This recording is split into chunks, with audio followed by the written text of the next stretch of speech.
सच्ची भक्ति की पहचान। सुदामा चरित्र भक्ति, सच्चे प्रेम और ईश्वर की कृपा का अमर उदाहरण। पहला प्रसंग, बचपन का बंधन गोकुल और अवंती के बीच। एक शाम हरियाली से वहीं स्थित था संदीपन ऋषि का आश्रम।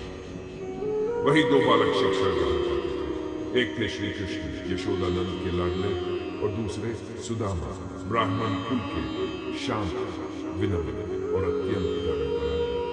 दोनों साथ साथ पढ़ते, सुबह नदी किनारे स्नान करते, वन से लकड़ियां लाते और शाम को गुरु जी के साथ मंत्रों का उच्चारण करते। कभी भोजन कम होता तो सुदामा अपनी थाली से हिस्सा निकालकर कृष्ण की थाली में रख देते। सखा, तुम खा लो, मुझे कम में भी तृप्ति मिल जाती। कृष्ण मुस्कुराते और कहते, सखा, तुम्हारा प्रेम ही मेरा भोजन है। गुरुजी भी कहते, ये मित्रता ईश्वर और भक्ति जैसी है, निष्कपट, निर्मल और प्रेम। दूसरा प्रसंग का जीवन संघर्ष समय बीता। गुरुकुल की शिक्षा समाप्त हुई। श्री कृष्ण बने द्वारका के अधिपति और सुदामा लौट आए अपने छोटे से गांव।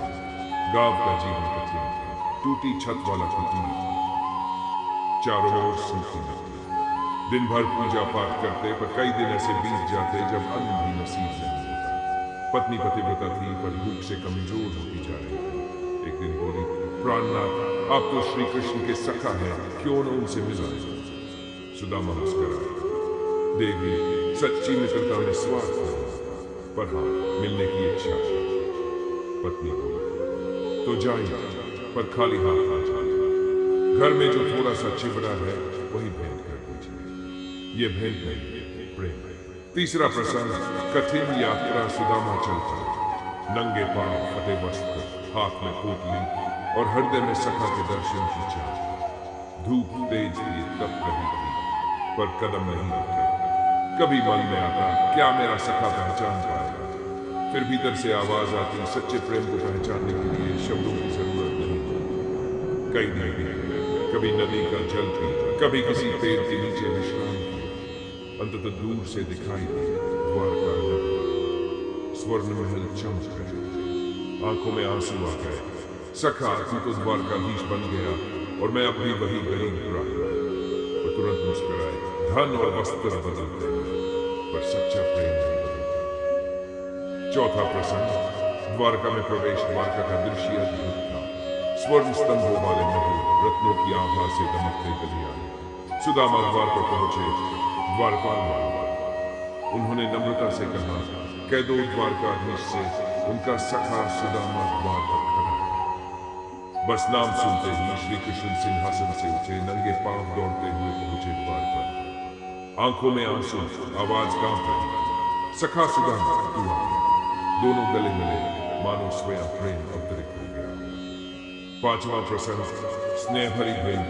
श्री कृष्ण ने अपने हाथों से सुदामा के पैर धोए, उन्हें आसन दिया, रुक्मिणी जी को बुलाया। सुदामा लज्जा से सिर झुकाए बैठे। श्री कृष्ण बोले, सखा, कुछ लाया है मेरे लिए? सुदामा ने पोटली आगे बढ़ाई। थोड़े से चिवड़े हैं प्रभु, पत्नी ने प्रेम से बांधा। श्री कृष्ण ने वह पोटली ऐसे ग्रहण की मानो ब्रह्मांड का रत्न। एक कौर खाया, वाह सखा, ये तो अमृत है। तेरी पत्नी के प्रेम में जो स्वाद है वह स्वर्ग में है। रुक्मिणी जी मुस्कुराई, यही सच्ची भक्ति की पहचान है। छठा प्रसंग, श्री कृष्ण का वरदान। सुदामा ने रात महल में बिताई, कुछ नहीं मांगा। श्री कृष्ण बोले, सखा, कुछ मांग ले। सुदामा बोले, नाथ, मैं केवल भक्ति चाहता हूँ, धन नहीं। श्री कृष्ण मुस्कुराए, तेरी विनम्रता ही तेरा सबसे बड़ा धन है। जब सुदामा लौटे तो देखा झोपड़ी महल बन चुकी। पत्नी सुंदर वस्त्र, चारों ओर समझती थी। वे आंसू में डूब गए। हे द्वारकाधीश, आपने बिना मांगे सब दे दिया। कथा की प्रेरणा सच्ची भक्ति प्रदर्शन नहीं, त्याग और प्रेम में। ईश्वर को भोग नहीं चाहिए, चाहिए तो केवल हृदय का भाव। जो बिना स्वार्थ प्रेम करता है वह सुदामा की तरह ईश्वर के सबसे निकट होता है। भक्ति में शब्द नहीं चाहिए, चाहिए समर्पण।